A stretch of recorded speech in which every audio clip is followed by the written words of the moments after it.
What is going on YouTube? Colonel here and welcome back to another episode of our free to play character.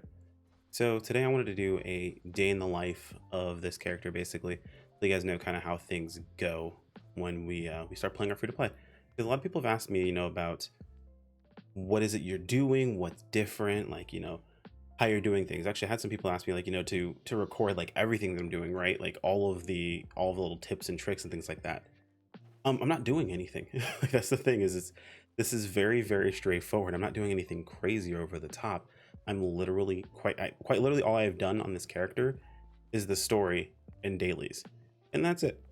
I haven't really done dailies a whole lot. I did dailies like maybe for 3 or 4 days while doing the story in between. So if you're someone who's like bursting through the game, yeah, you're gonna run behind because you're not gonna have that daily experience, but that's easily supplemented. I'm going to show you guys exactly what it is I do to make sure that I'm not spending a whole bunch on this character, if I can save as I need to. So we got our login, regular login bonus, some star gems. Awesome. Do our free SG scratch. Oh, we actually got lucky on the SG scratch. Nice. What do we get? So if I was on my main character, I'd keep this. But my free-to-play character, I got to think about what it is I really want. Now, if this is your only character, I would say keep it. Getting a hold of these costumes is pretty dope. Oh man, I just look at other people's fashion. I'm like, man, I wish I could afford that fashion on this character. Oh, I have the wrong controls. Let's fix that really quick. When you play multiple sets of games using different peripherals, having different control profiles helps out a lot. But anyway, so if you're someone who got a hold of that and you're like, oh man, that outfit's awesome, I'd keep it. But let's say you got something crap. Make sure to turn these in for the SG badges. Now, again, this character is my free-to-play character. I have a main character, so I'm not really worried about those types of costumes, collecting them. But if it's something you're collecting, I would say do that, most definitely. From then, all we're going to do is take a look at our daily tasks. Dailies always coincide with what you have currently unlocked. So let's say you want to be able to do better dailies. Don't push forward your story, just do the better dailies. Honestly, just do the dailies you have because they're not going to change until daily reset anyway. So we've got food stand, region mag, Thames and Central. Oh, lower McKeed, yikes. Enemy suppression. All right, so yeah, we'll do lower McKeed. That shouldn't be too bad. What we'll do is we'll take care of these dailies. We'll do lower McKeed just for the 50, and then we'll deviate to Redham Alnoth for the rest of those. And we should be good to go there. That shouldn't be too bad. Our primary goal should be getting to, let's see, getting to the 2647 battle power amount, which we're going to do. At some point in this episode, I'm going to be heading back over to Alio to look for a specific quest that should give 10 million experience, which will give us a massive jump forward, making sure we're prepared for our Kavaris. So start things off. Cooking food, we're not worried about any insane amounts of food. If you're playing regularly on your character, you should be doing a route of mining as well as a route of gathering as well. It's more so useful in the region that you're currently in. Now, when you've caught up, you have plenty of time to go back and gather in those areas and just leisurely take your time. Let's say PSO2 is the only game that you're playing and you want to fill some time while nothing else is going on. Instead of sitting in the lobby, watch something on another monitor and just run around and gather. It's really, really smooth, really easy, and you get a lot accomplished. Teleport over this region mag and throw something in there. You guys probably noticed that for my food, I just ate one random thing. Doesn't matter what you eat, just eat something. It just gets the daily taken care of. You're not really worried about your bonuses right now. We'll just toss some Duelamite, don't really care. Gets the daily sorted out, and we're good to go. Also keep in mind your subclass gets half of your experience. So if you're trying to level other classes at the same time, let's say you're not focused with getting your fighter leveled up, you want to like switch over to playing something else later, like say you cared about Force. So Force is your subclass as you're doing things, because you'll get some free levels early on, and it might be easier for you to be able to jump into gearing and replace that class, right? Because sometimes you make a decision at the very beginning of, am I going to enjoy this class? And then you start playing it, you realize you don't like it nearly as much. Well, maybe you want to swap over. Set that as your subclass, that way it can start getting some levels, especially during your dailies, because it will jump in levels pretty substantially. We need to head over to McKeed. I'm not going to enjoy this part. Oh no, let's do Central Thames first. Let's get that sorted out. So I've got a lot of feedback on this series. I'm actually really excited to continue. I will be continuing it. Even today's episode is going to be up really, really late. I planned on getting this recorded super earlier, but just had something come up today, and I always tell people IRL before video games, so real life is important. Take care of it to the best of your ability. So let's go ahead and set our tasks. So we can see that there are some teams to gather right here. Nice and easy. We'll just spam Zonde. Makes life very easy for us. And as you can see, we got to level 25. Nice. Next, we should be heading over to McKeed, so let's head that direction now. Alright, so here we are in McKeed lower level. Here's the difficult part, right? So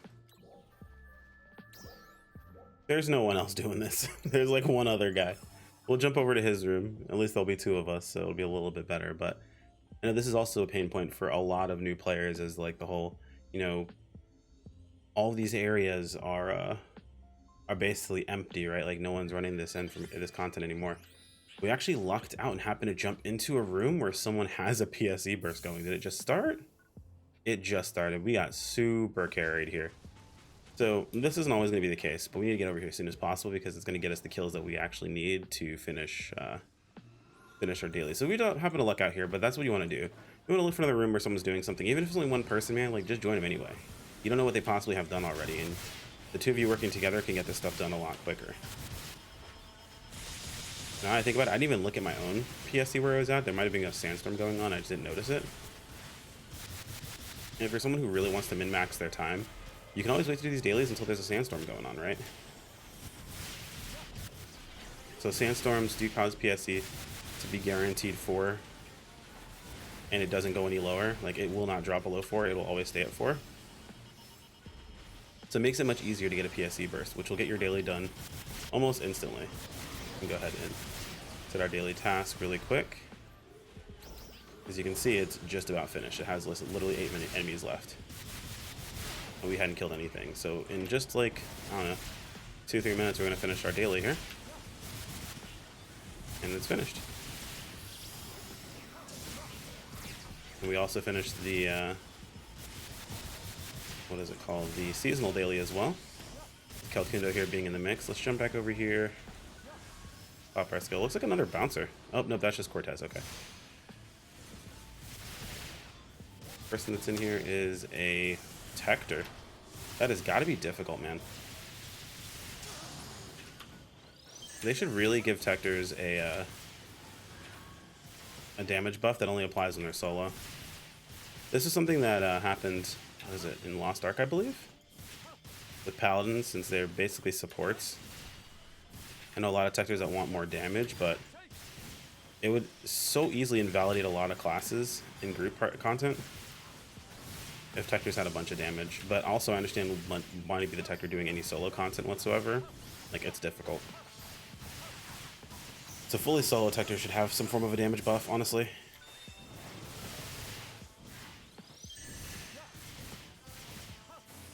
I can also see people really abusing that for some content.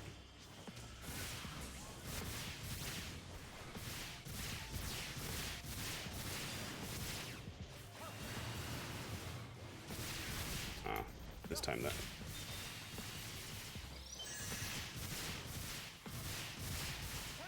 This was definitely a place for us to JI, and I'm probably not going to get this. This is really ambitious.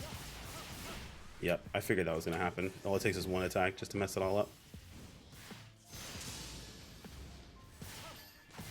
If we get this, it'll be surprising. Are you serious? That's kind of annoying. Oh, I killed him. Oh, we actually got a Encore. I mean, we'll do the Encore just because it's here. We got a Tenebrous Wand, too. That's actually really nice. I didn't realize Tenebrous Weapons are going to drop this early. That is one of our goals, is to get our Tenebrous Weapon before the event goes away. There's been like this new flavor of thing that's been going on in PSO2 now that we have elemental weapons. They're starting to rear their ugly heads in the game. We saw this with like old events where we had some elemental weapons, but they really weren't that useful outside of getting elemental downs. These new elemental weapons actually have really good potential. They have competitive damage, and in the right setup actually do more damage than some of the regular weapons, like a Clofus and things like that. We have a video talking about it, so in case you guys are curious, check out the channel. There's definitely a video talking about like the power of Clofus. I actually undervalued how useful the effulgent weapons were, even making a mistake I need to go back and address on the channel, where I was under the impression that elemental weapons did not actually attribute to the elemental down rate. Apparently they do to a small extent. It's just they don't have the potential that helps increase that amount, which made me kind of not really care that much about effulgent at first. But after looking at it again, calculating everything, and like really looking close to the weapon, it actually has a lot more power than I realized it did. To the point that properly set up, it's the better weapon on fire weak enemies. Oh, we're getting absolutely thrown, man. Part of that also has to do with our gear. Usually you wouldn't bother even, like, I normally wouldn't even wait to do I would wait to do this quest I'm doing. After you finish Redum, you want to get to this quest that we're going to do in a little bit as soon as possible. It's going to get you leveled up. You're going to get a ton of experience, your main class and your subclass. You want to get it taken care of as soon as possible. Let's go ahead and hit this with a Pinion Blade.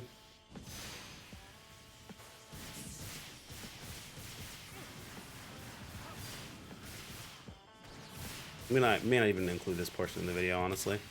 We'll have to see. But yeah, you want to get that quest done as soon as possible,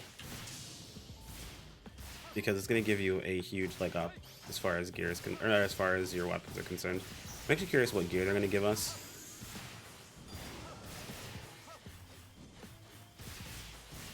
Our overall goal is going to be around, if we can help it, in the 50s bracket, somewhere before we need to set up new gear. But that's a lot to ask for, honestly.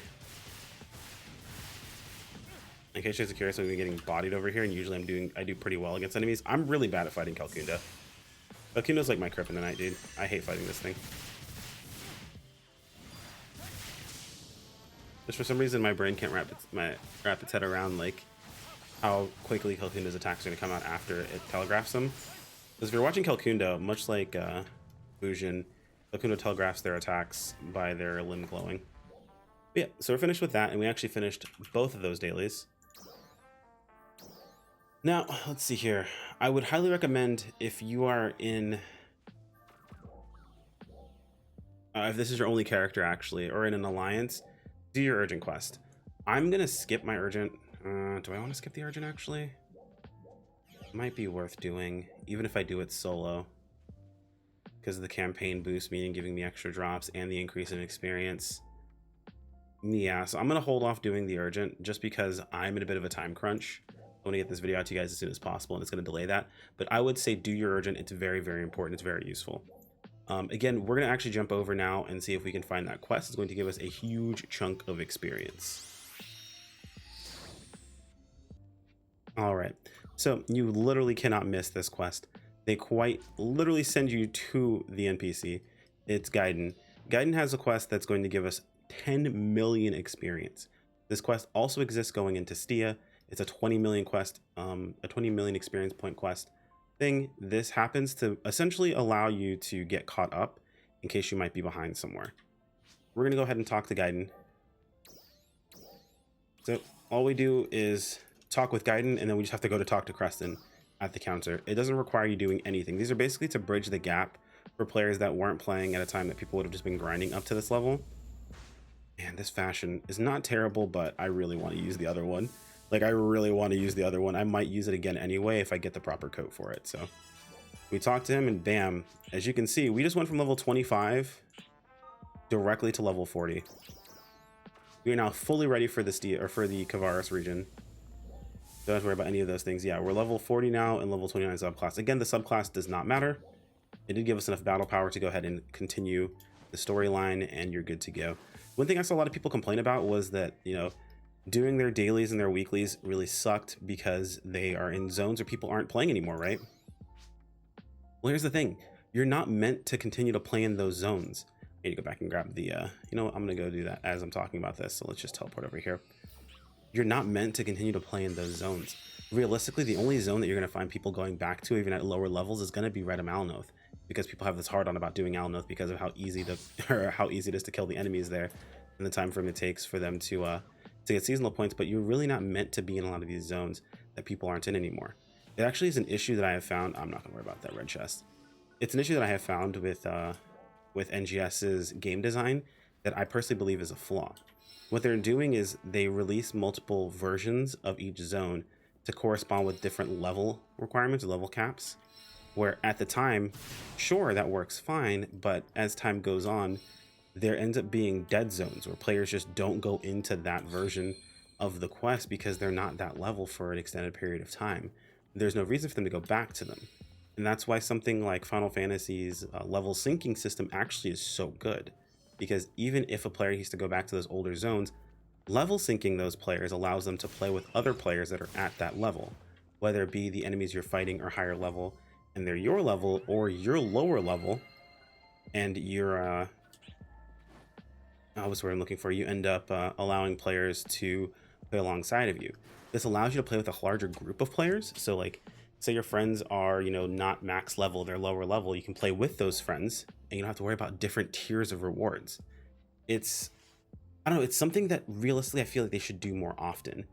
Adding in the higher tiers, even if it's just like a level requirement higher tier reward, it'd be nice, because they quite literally keep releasing these gigas at higher levels to cut people off in the older zones, but then they have these zones that are just dead spots where I just don't think it is worth it. But anyway, we now have our spot we need to go into. We officially are ready to go into Kavaris and knock out that entire zone, which is what we'll be doing. Well, I guess it's not what we'll be doing in the next episode, but it's what we'll be talking about in the next episode, is what our progress is going to be like in Kavaris. We'll likely have a gear upgrade somewhere down the line in this setup, so we'll talk about what our gear is going to be looking like once Kavaris is done, and what our gear is going to be looking at going into Stia, because that's where we're going to have our biggest jump. I guess our biggest upgrade is honestly our gear that's going to be going from Kavaris to Stia, because there's a lot of free gear that we can get a hold of that's going to be very, very powerful. Actually, I want to go ahead and show you guys what we're rocking with right now. We are still using the Renesia weapon and the Renesia armor. We are still in the armor they gave us for free at the very beginning, and we have the battle power to enter the 3rd region. Just let that kind of sit home with you guys. A lot of people are really concerned about not being able to make these battle power requirements, and right now we can start the next region. We have no problems going into it, so not that hard. I would say just keep an eye out on what you want to get accomplished, and just move forward. Anyway, guys, I'm rambling on. This video's gone on long enough. If you guys have any questions, feel free to toss them in the comments below. Like if you enjoyed the video, subscribe when you keep up with more. Let me know what you guys are running into as issues in your journey through PSO2 NGS. I'll do my best to address them as we go through our free-to-play journey. It doesn't have to be free-to-play specific, by the way. It can even be paid, and I'll still address it in these videos, because there's always a way to get it accomplished. Anyway, guys, thanks for joining me. Take care, everyone. Peace out.